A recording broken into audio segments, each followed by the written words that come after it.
In a small town where the mornings began before the sun fully opened its eyes, there lived a young man who believed he was invisible. Not invisible in the way ghosts are, not invisible in the way forgotten buildings are, invisible in the way quiet people often are, present, observant, deeply feeling, but rarely noticed. His name is not important, because this story is not just about him, it is about anyone who has ever felt unseen. He lived in a modest room at the back of a compound where 6 other families shared the same cracked courtyard. Every morning at 5 a.m., the first sound that entered his window was the scraping of a broom against concrete.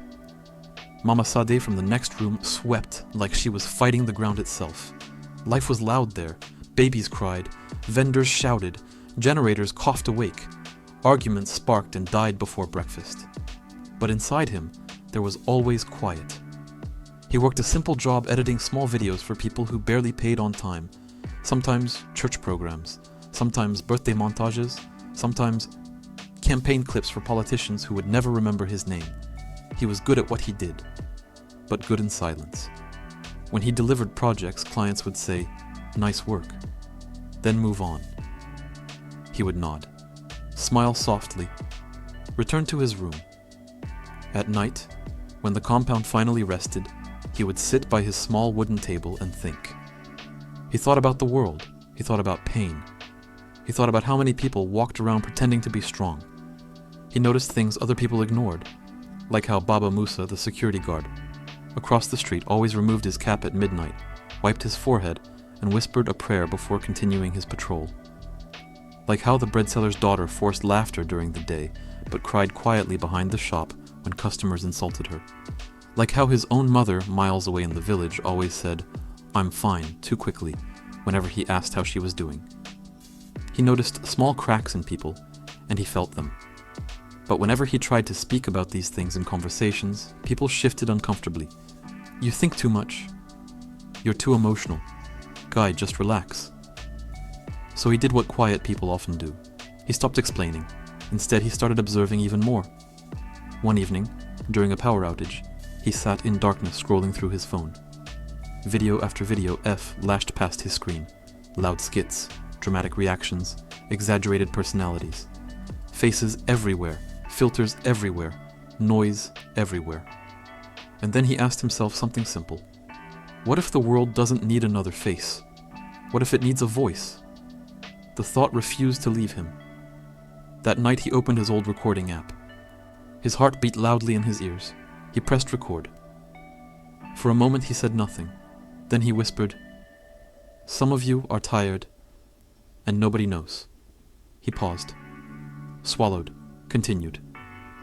"You wake up every day and carry responsibilities that are too heavy for your age. You smile so nobody worries. But inside, you're asking yourself how much longer you can keep going."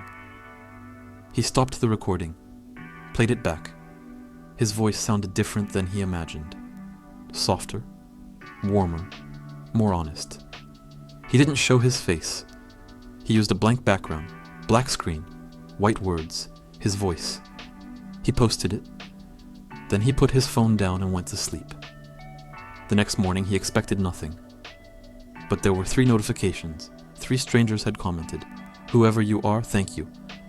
I needed this today. Please make more." 3 comments. To someone loud, that would mean nothing. To someone invisible, it meant everything. So he made another one. This time, he told the story about a boy who worked hard but felt like he was never enough. He spoke slowly. He allowed silence to breathe between sentences.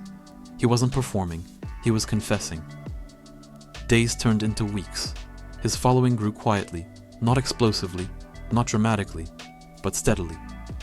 People began sharing his videos in private messages. They tagged friends. They saved them for later, and something beautiful began to happen. People started opening up.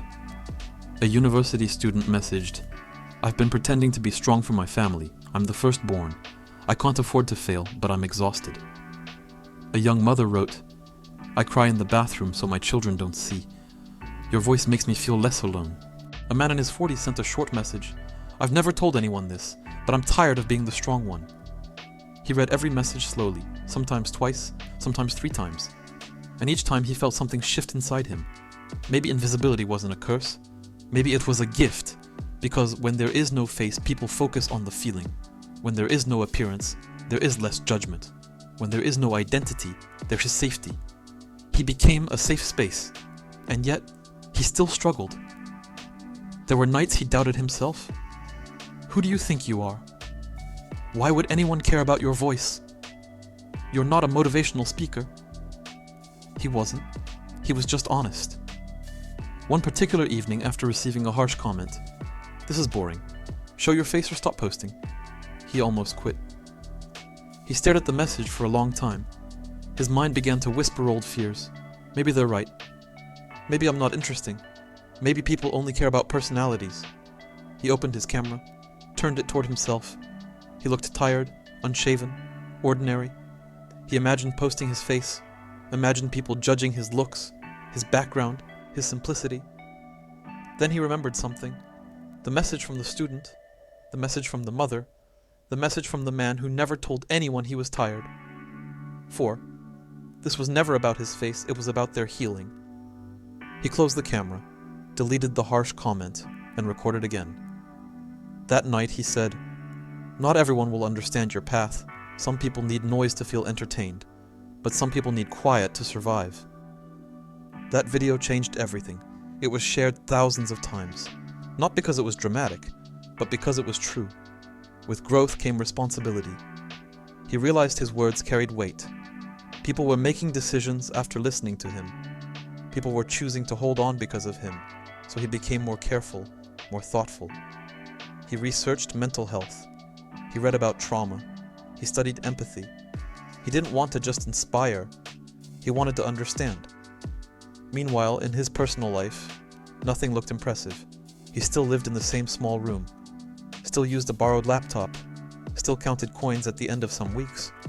But inside, something was expanding. One afternoon, while buying food from a roadside vendor, he overheard 2 girls talking. "Have you heard that faceless guy online?" "Yes, his voice is so calming. I listen before I sleep." He froze. They had no idea he was standing there.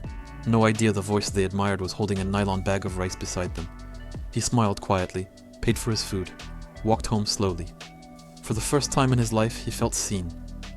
Without being seen. Months passed. His platform grew beyond his town, beyond his state, beyond his country. People from different places wrote to him, different accents, different backgrounds, same pain, loneliness, pressure, fear of failure, grief. And he began telling longer stories, stories of forgiveness, stories of resilience, stories of second chances. He told the story of a father who apologized to his son after years of silence. He told the story of a woman who left an abusive situation and rebuilt her life quietly. He told the story of a young boy who failed exams but refused to give up. Each story carried one message: you are not alone, but life tested him too. One day, he received news that his mother was ill. He traveled back to the village. Hospitals, bills, uncertainty. For the first time since starting his platform, he didn't know what to say. How do you encourage others when your own heart is afraid? He sat outside the hospital one night, looking at the sky, and he realized something profound. Strength is not the absence of fear. It is choosing to continue despite it. So, he recorded from the hospital bench. Cars passing in the background, no studio, no perfect silence. He said, "Today I am scared, but I am still here, and maybe that is what courage really looks like. Not perfection, but persistence." That recording touched more people than any polished video he had ever made, because it was raw, real, unfiltered. His mother recovered slowly. He returned home, changed. He no longer saw his platform as content. He saw it as responsibility. Years began to pass. The small account became a movement. People began creating communities around his messages, book clubs, support groups, prayer circles, healing spaces, all built around a voice with no face. Journalists tried to discover his identity. Brands offered money in exchange for visibility. "Reveal yourself," they insisted. "It will grow faster." He considered it. Of course he did. Money could solve many problems. Visibility could open many doors. But he asked himself one final question. If I become the center, will the message remain the focus? He chose the message, always the message. One day, he received a letter, not a message, a physical letter. It read, I was planning to end my life the night I found your page. I don't know who you are, but your voice made me pause. That pause saved me. Thank you.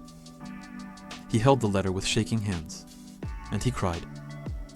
Not because he felt powerful, but because he understood the weight of words. You may never know how close someone is to giving up. You may never know how one sentence can interrupt darkness, but it can. He continued speaking about hope, about rest, about the beauty of small progress. He reminded people that healing is not linear, that growth is uncomfortable, that being sensitive is not weakness, and slowly the world began to shift. Not dramatically, not loudly, but quietly, just like him. He remained faceless. Not because he was ashamed, but because he understood something rare. When you remove ego, empathy becomes louder. When you remove appearance, connection becomes deeper. When you remove yourself from the spotlight, others find space to shine. In the end, he realized he was never invisible. He was simply planted in the background, like roots. And roots are unseen, but they hold everything together. So if you are listening to this, if you feel unnoticed, if you feel small, if you feel like your voice doesn't matter, remember this story. The world does not always need another face. Sometimes it needs a steady voice. Sometimes it needs quiet strength. Sometimes it needs you exactly as you are. You do not have to shout to be heard. You do not have to be famous to be meaningful. You do not have to be seen to change lives. You can be the quiet light. And quiet lights last the longest.